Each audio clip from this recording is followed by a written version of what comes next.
सामाजिक अनुसंधान संबंधी व्याख्यान माला में आज के व्याख्यान का मेरा विषय है अनुसंधान के प्रकार, जिसके अंतर्गत हम बात करेंगे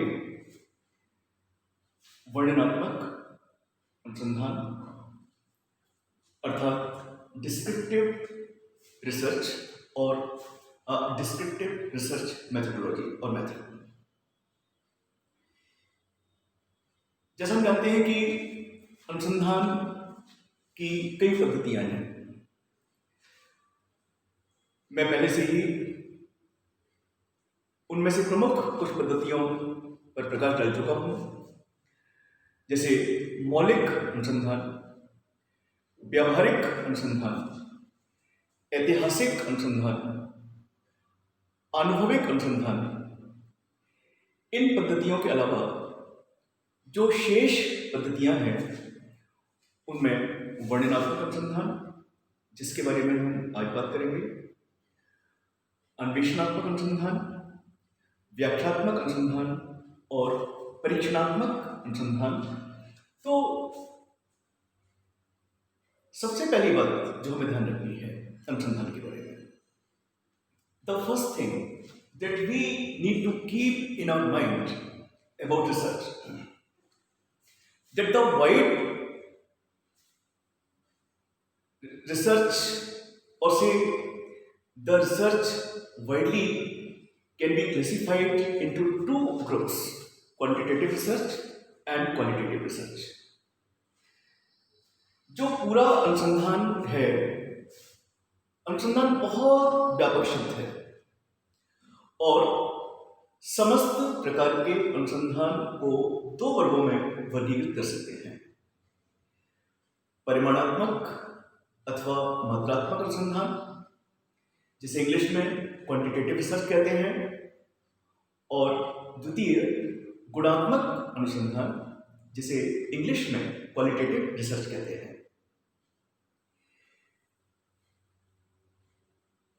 तो आज हम अनुसंधान की अगली पद्धति, शोध की अगली पद्धति, जिसका नाम वर्णनात्मक अनुसंधान है, डिस्क्रिप्टिव रिसर्च और डिस्क्रिप्टिव रिसर्च मेथड और मेथोडोलॉजी है, उस पर हम आज चर्चा करेंगे। सबसे पहले हम ये बात जानेंगे कि वर्णनात्मक अनुसंधान किसे कहते हैं।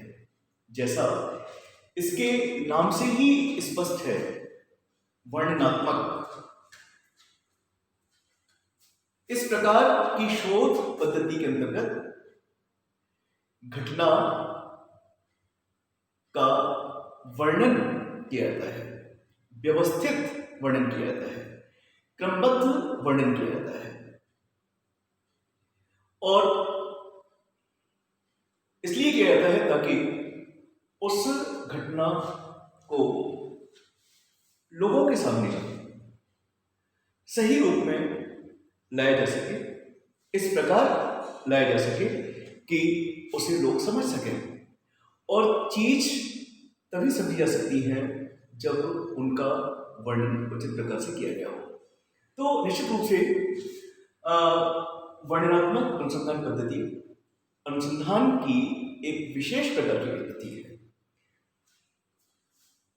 वर्णनात्मक अनुसंधान एक विशिष्ट शोध पद्धति है जिसका प्रमुख उद्देश्य समस्या संबंधी सत्य को प्रमाणित करना, वास्तविक सामग्री को एकत्रित करना और इस प्रकार घटना का क्रमबद्ध, तार्किक और व्यवस्थित वर्णन करना होता है। बहुत कम शब्दों में मैंने वर्णनात्मक अनुसंधान को समझाने का प्रयास किया है। तो पहली बात तो ये कि वर्णनात्मक अनुसंधान एक विशेष प्रकार की शोध पद्धति है। It is a specific type of research.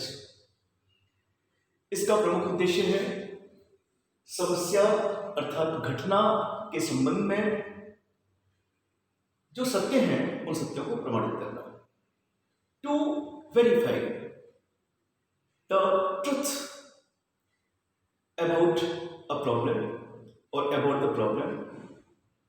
But studied और that is to be studied.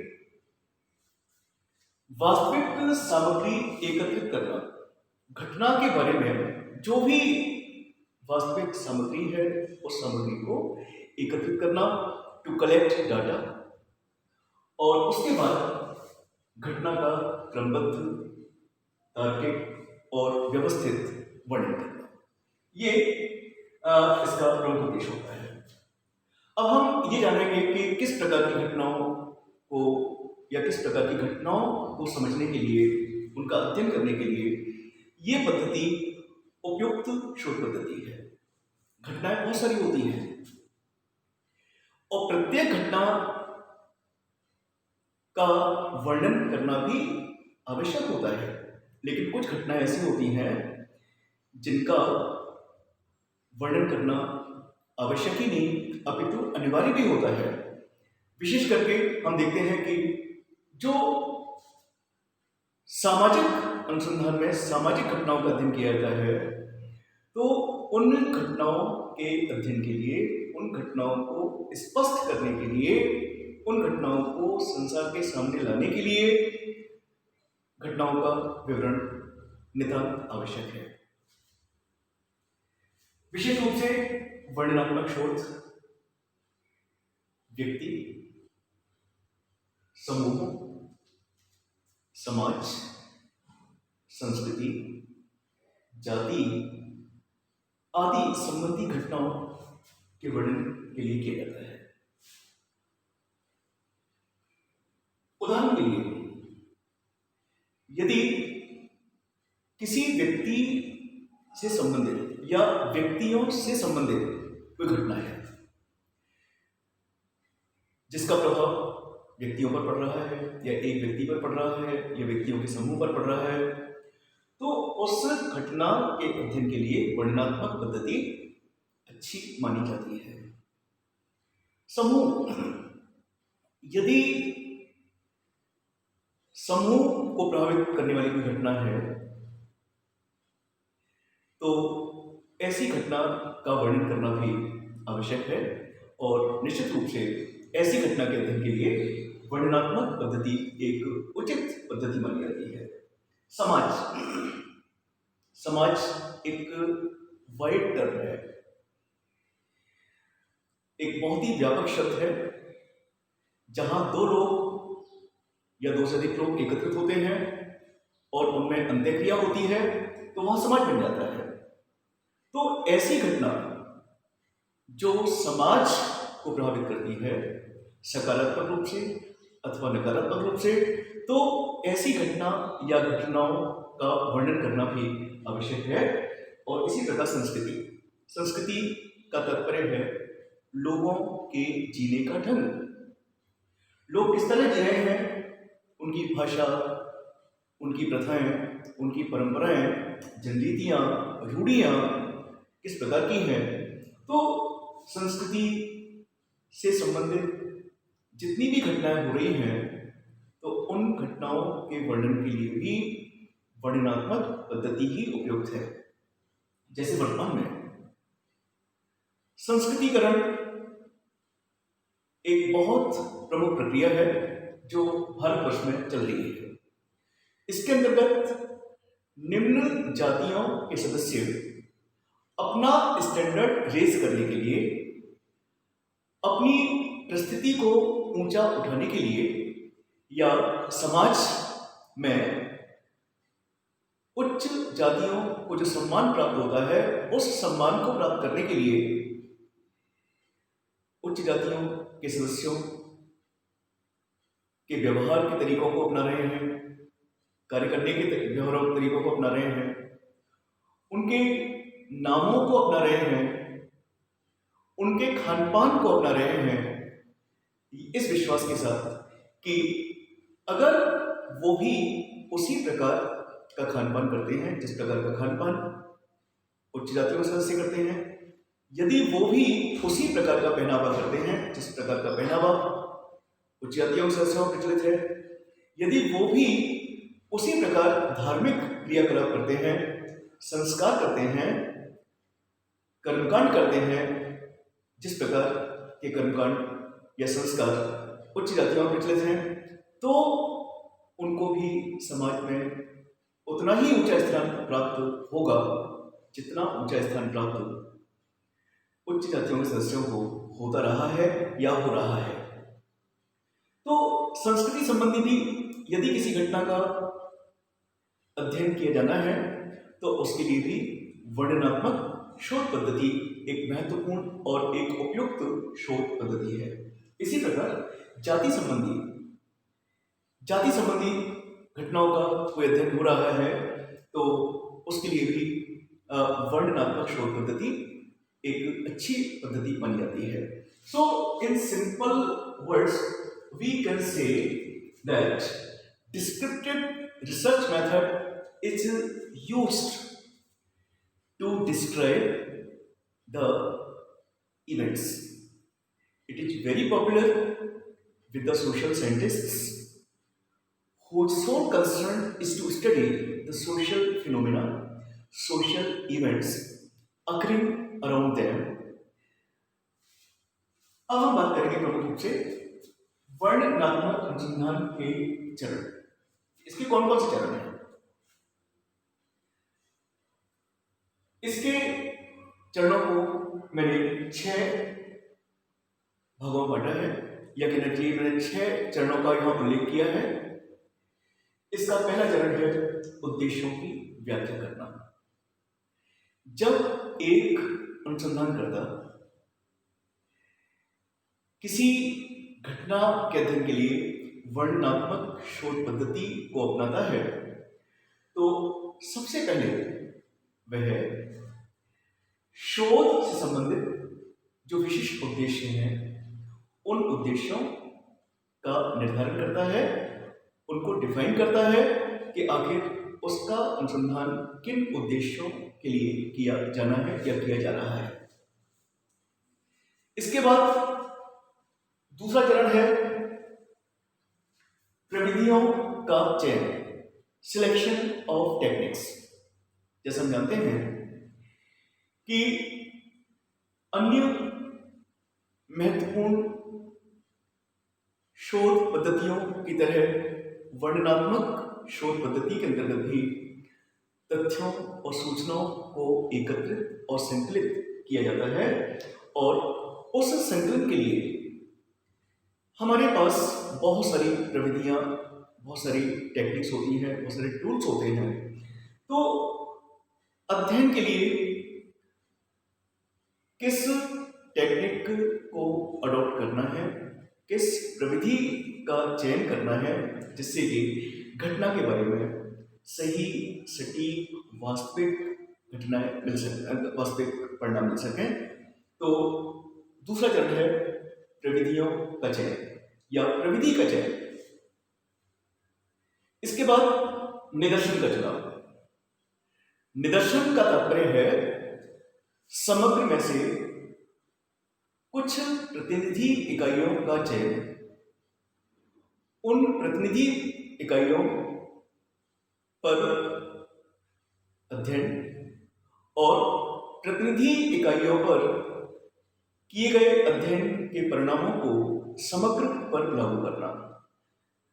मैंने बताया निदर्शन को इंग्लिश में सैंपलिंग कहते हैं।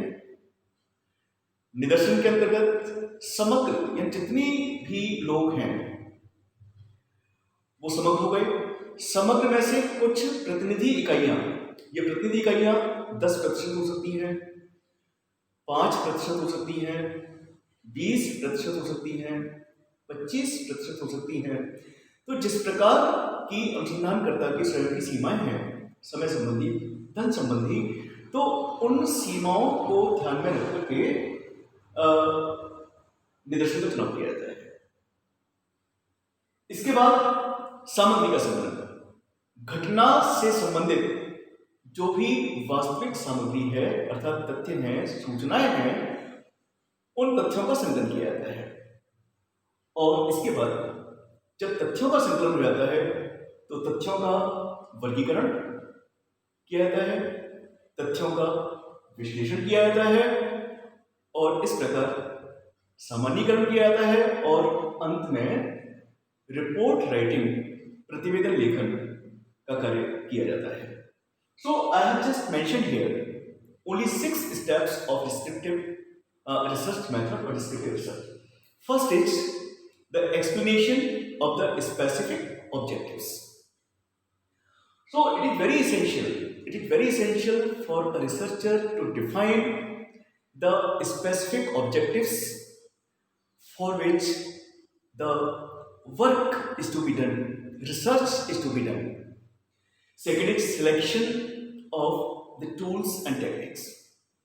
There are various techniques of data collection. So it depends on the researcher which of them is being adopted by him or her for the purpose, because he has time constraints, money constraints. So the appropriate research technique of data collection should be adopted for the research. Then the selection of the sampling. Sampling means the selection of the representative units from the whole. Study on the representative units and the application of the results on the whole. समग्र में से प्रतिनिधि इकाइयों का चुनाव, प्रतिनिधि इकाइयों पर अध्ययन, अध्ययन से परिणाम प्राप्त करना और उस परिणाम को समग्र पर लागू करना। तो selection of sampling, then collection of data collection as in the other research methods. Data are collected, information is collected in descriptive research method through data collection is made, and it's a very important aspect of descriptive research.